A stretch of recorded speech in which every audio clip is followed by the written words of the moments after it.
আচ্ছা, সবাই এই ভিডিওটা দেখেন। আপনারা কি এইভাবে বিষয়টা ভেবে দেখেছেন কখনো? চরমোনার পীর সাহেব কেন সবার আগে কারফিউ ভেঙে গিয়েছিলেন? আসলে মনে হয় আপনি এইভাবে এখনো ভেবে দেখেন নাই। আসলে ভিডিওটা দেখেন, আপনি কিছু হলেও বুঝতে পারবেন। এটা হলো কোটি টাকার প্রশ্ন। ফয়জুল করিম সাহেব এটা নামলেন কেন?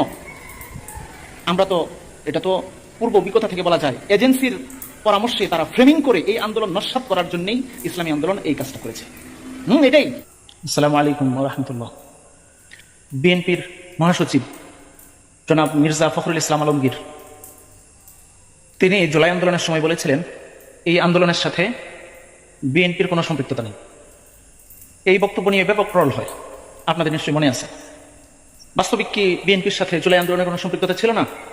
যদি নাই থাকে তাহলে আন্দোলন করলো কারা? বিএনপির এত নেতাকর্মী শহীদ হইল, কেন শহীদ হইল? তারা কি বিএনপি ছেড়ে দিয়েছিল? ঘটনা কি? এই আন্দোলনের সাথে বিএনপি যেমন সম্পৃক্ত ছিল, জামাত ছিল, বাংলাদেশ খেলাফত মজলিস ছিল, ইসলামী আন্দোলনও তাদের তৃণমূলের কর্মীরা ছিল, আন্তরিকভাবেই ছিল বলে বিশ্বাস করি। কিন্তু প্রশ্ন হইল, ইসলামী আন্দোলনের সেকেন্ড প্রধান নেতা মাওলানা ফয়জুল করিম, তিনি সদল বলে ব্যানার নিয়ে মাঠে নেমেছেন। এই মাঠে নামার বিষয়টা প্রশ্নবিদ্ধ, ব্যানার নিয়ে মাঠে নামার বিষয়টা প্রশ্নবিদ্ধ। কেন?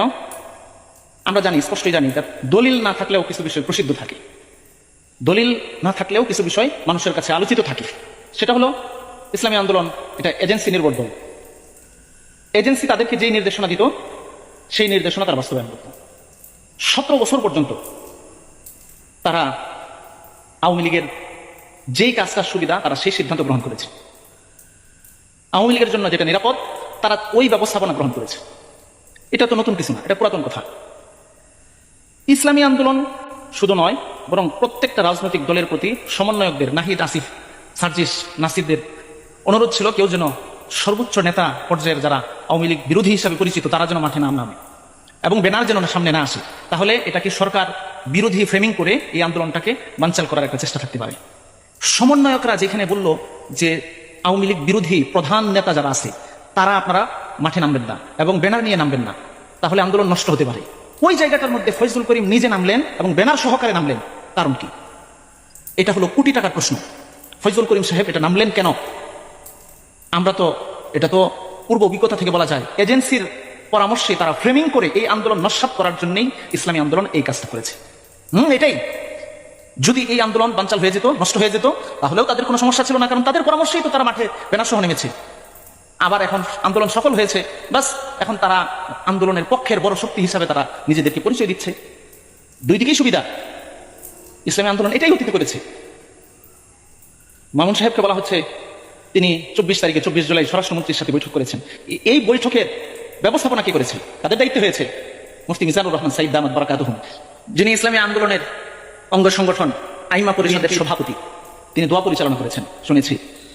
এবং এহিয়া মাহমুদ সাহেব, যিনি ইসলামী আন্দোলনের একজন উপদেষ্টা বলে জানি, ইসলামী আন্দোলনের সাথে তাদের বিয়ের সম্পর্কও শুনেছি, তারা এই বৈঠকের ব্যবস্থাপনা করেছেন।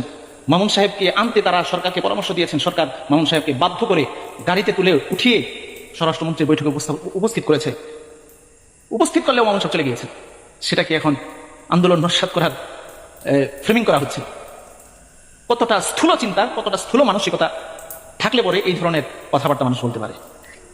যাদের স্বরাষ্ট্রমন্ত্রী ছাড়া বিয়েই হয় নাই, বিয়েতে স্বরাষ্ট্রমন্ত্রীকে প্রধান অতিথি করতে হয়েছে, দলীয় প্রোগ্রাম করতে হাসান মাহমুদের মতো হাসাউ মাহমুদকে তাদের অতিথি করতে হয়েছে, তারা এখন বিভিন্ন ধরনের হাস্যকর টেক দেওয়া শুরু করেছে। বরকতময় বঙ্গবন্ধুর নসবনামা বর্ণনা না করলে যাদের পেটের ভাত হজম হয় নাই, বুড়িগঙ্গায় বঙ্গবন্ধুর মূর্তি ভাসিয়ে দেওয়ার পরেও যার কিছুই হয় নাই, আর সামান্য বিরোধিতা করার কারণে অন্যদেরকে 3-4 বছর জেলে থাকতে হয়েছে। কি হাস্যকর! ধিক্কার জানাই, নিন্দা জানাই। অবশ্য এগুলো তাদেরকে নিন্দা জানালেও কোনো লাভ নাই, কারণ এগুলোতে তাদের কিছুই আসে যায় না।